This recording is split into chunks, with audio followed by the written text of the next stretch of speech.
Then I went again. Well, he said, spiritual dimension. How precious somehow. I'm important in the world. I have a family. Everyone else was astonished.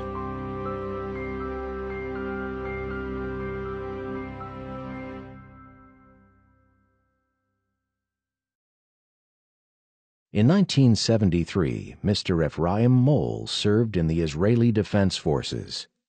During the Yom Kippur War, he was stationed in the Sinai Peninsula. זה היה ממש ארץ גושן, איפה שהיו אבותינו, במקום מול איסמעיליה, הנמל המצרי.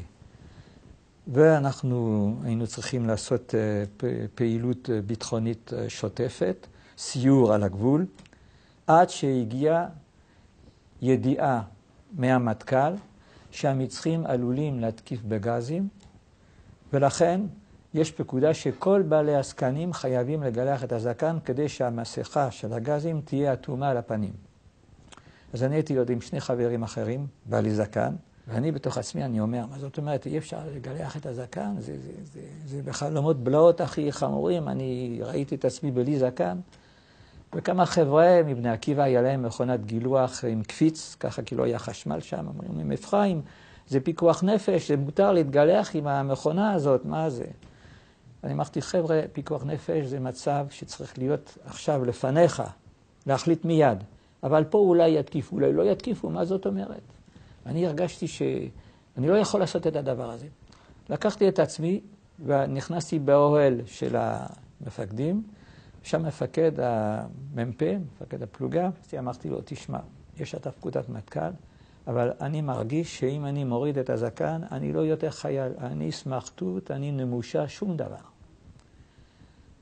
אמרתי לו, אתה שמעת על שמשון הגיבור? הוא אמר לי, כן. או איזה קצין, או שניים היו יחד איתו. אמרתי, גזזו לו את השערות, לא היה לו שום כוח. אם אני מוריד את הזקן, אני כבר בלי כוח גם כן. הוא אומר לי, אבל מה זה פקודת מטכ"ל? זה דבר חשוב, איך אני אעשה? אמרתי לו, אתה שמעת על הרבי מלובביץ'? כן, שמעתי על הרבי מלובביץ'. אז תיתן לי בבקשה אפשרות לבקש ממנו, אם זה פיקוח נפש או לא. אם הרבי יגיד שזה פיקוח נפש, אנחנו שלושתנו נוריד את הזקן. כי שני החבר'ה אמרו, מה שהרבי מלובביץ' יגיד לאפרים, אנחנו גם נעשה. אז הוא הסכים.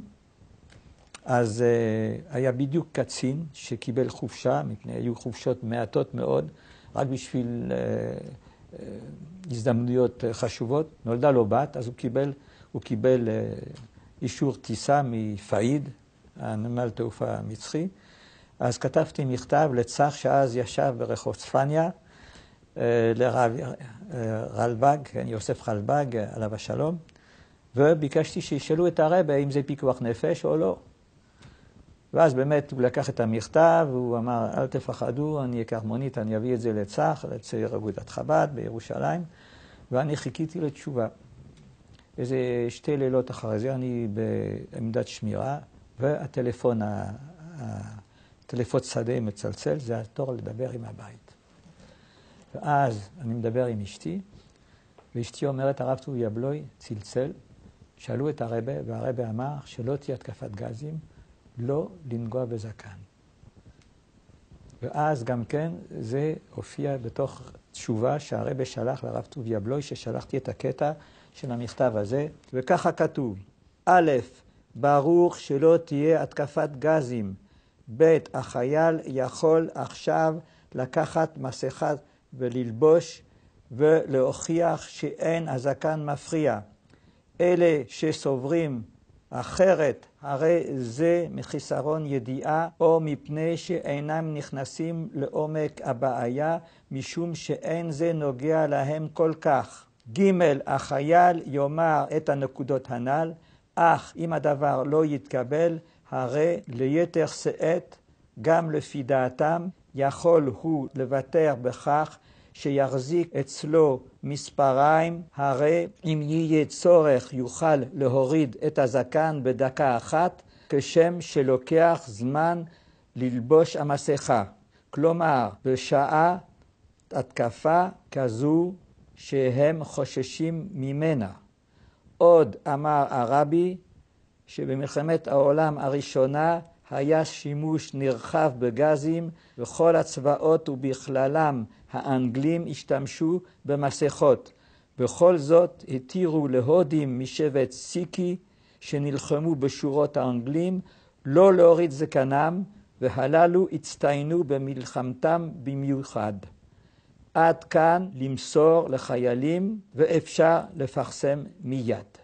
אז אני עם התשובה הזאת שקיבלתי בטלפון מאשתי, ביקשתי קודם כל ממנה לשלוח לנו 3 זוגות מספריים. נכנסתי למחרת באוהל הפיקוד ואמרתי, הנה תשובת הרבה, לא תהיה התקפת גזים. אז המפקד אומר, אבל איך הוא יכול לדעת? הוא לא בשין בית והוא לא במודיעין וזה עניין של חיי אדם. אמרתי, איך הוא יכול לדעת? זה רבה. מי שקשור לרבה, הרבה מרגיש בשבילו מה טוב ומה לא טוב. לכן צריך להיות ככה, לא תהיה התקפת גזים, אני לא רוצה להוריד את הזקן. אז מה עשה הקצין? הוא ביקש מאיתנו לחתום על מכתב שמטעמי דת ומצפון אנחנו לא רוצים להוריד את הזקן. וכמובן שבסיכום של הדברים, אז כולם ראו שלא הייתה התקפת גזים.